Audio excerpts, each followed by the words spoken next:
Hello, I'm Paul Michelman, Director of Content for Harvard Business Digital, and our guest today is John Boudreau, Professor at USC's Marshall School of Business and co-author of Beyond HR, The New Science of Human Capital.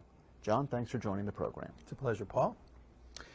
So, John, in your work, you emphasize the need to improve the quantity and/or the quality of talent where it makes the most difference in an organization. So implied here, it seems, is a two-step process. First, you need to determine where talent has the biggest impact. And second, you need to figure out how to improve the quantity or the quality of that talent.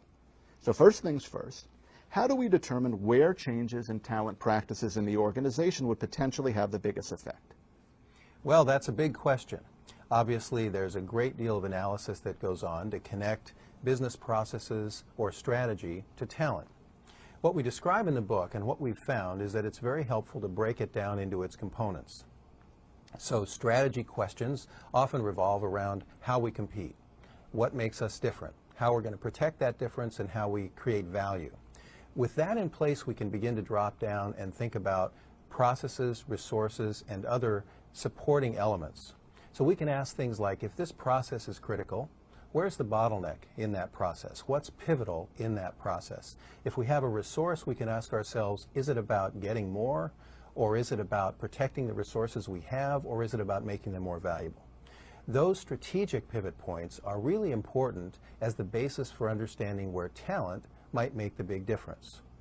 For example, if you think about Disneyland, the high-level strategy is surprising and delighting customers, and I think everyone would agree on that. But at that level, we can't really say where the pivot points are in talent or strategy. Turns out Disney does a lot of things well. But one of the things that everyone says could be improved is waiting in line. It's a bottleneck. It's a place where there's a great pivot point for Disney. So the talent that might be most pivotal at Disney might be the talent or the organization that could make a difference to waiting in line. Okay, so when I went to Disney, which I've been to now a few times, much to my chagrin, my daughter gets most surprised and delighted when she sees Goofy or Mickey Mouse. Are they pivotal? Well, it's an interesting question. They're very important.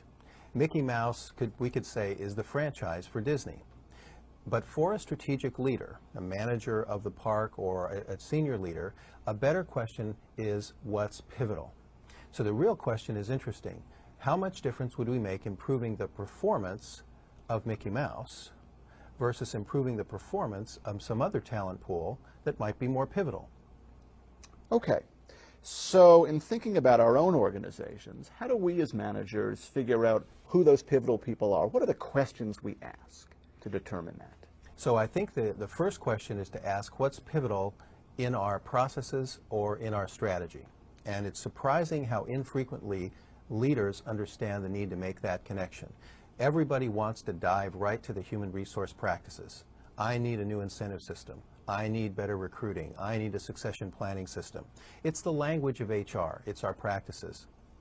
So for leaders outside of HR, one of the first things they need to do is to think about what is pivotal in the process or the business or the resources that I manage here. Then they can start to say, where could talent improvements make the biggest difference right there? Should this process involve employees themselves? Should I go around interviewing my employees to try to figure out just how pivotal they are? Well, you bet. Not only to figure out how pivotal they are, but one of the big points we make in the book is to figure out how pivotal they might be. Employees see lots of places they can be pivotal that leaders, even managers close to those employees, might not see. One of the great things about the human resource field is we've developed some pretty sophisticated control systems, things like job descriptions, etc. Increasingly, in fast-changing organizations with global competition, as strategies change, the nature of the pivotal elements of the job change. And when that happens, it's often employees that have insights into how they could be more pivotal to the organization. One quick example, I do some work with the United States Navy. The head of HR for the Navy talks about when ensigns become essential. Now, the Navy has been very good for decades at warfighting, and they know everything about how to take 18-year-olds and help them to move planes around a carrier deck, how to help them to use their weapons in a warfighting situation. But the head of HR has talked to these folks and said an ensign increasingly becomes essential when they're on the streets of Baghdad or Afghanistan, when they're interacting with a local population or coalition forces, and when they're on camera with CNN. The question for the Navy is, how much of that stuff is in our job description for this individual? They know a lot about warfighting. It continues to be fundamentally important, but pivotalness is shifting toward hearts and minds and toward what we might call ambassadorship on the street, even for someone like an ensign. Okay.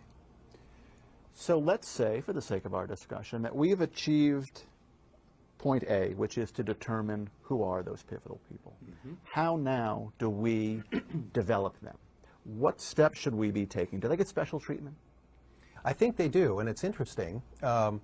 You want to focus your treatment on what's pivotal now. So indeed, when you look at, let's say, a sweeper at Disney, cleaning is really, really important. But cleaning is also something that's pretty well engineered and worked out at Disney. It's fundamentally critical, but the difference between worst cleaning and best cleaning at Disney may not be very big. So you may not need a lot of performance incentives, for example, about cleaning. On the other hand, answering a customer's question properly, helping a family find a shady spot to watch the parade at just the right moment, those are things that happen on the fly. In those areas, sweepers may vary a lot in terms of their performance. So yes, we want to aim our investments at the pivot points. That means we probably do things differently for sweepers than we do for Mickey Mouse. And it probably means that we aim our performance incentives and our performance management to those places where performance really makes a difference, and not just do it everywhere for everyone. Okay. So how do we continue to shepherd the development of our pivotal players, of our pivotal people, our sweepers, without inhibiting their development, without forcing them to stay in a role that they might want to grow out of? Say I'm a sweeper, but I want to play Mickey Mouse. Yeah. Well, it's a great question, and I think at some point, clarity about what's pivotal and what's important and what's high valued is very helpful in those discussions. It's an interesting paradox. If you're at Disney and you say, I want to serve our guests in a way that gives me a lot of discretion and a lot of chance to make decisions, the answer might be, we need to get you out of the Mickey Mouse costume and on the street as a sweeper. That seems counterintuitive. Obviously, Mickey Mouse is so important. It's important that sweepers understand that we're moving them to pivot points. What Disney does is it often offers sweepers the chance to work in the stores. Sweeper supervisors get the chance to sit in on park design meetings so that the supervisors tell the park designers all the things that sweepers are encountering on the street that might make the park better. So there are pivot points all along the development path, and when you're lucky, they actually build on the pivot points that were earlier in your career. Sweepers on the street are helping customers seeing things no one else sees. When they become sweeper supervisors, part of their job is to help park designers understand that and build better parks because of it.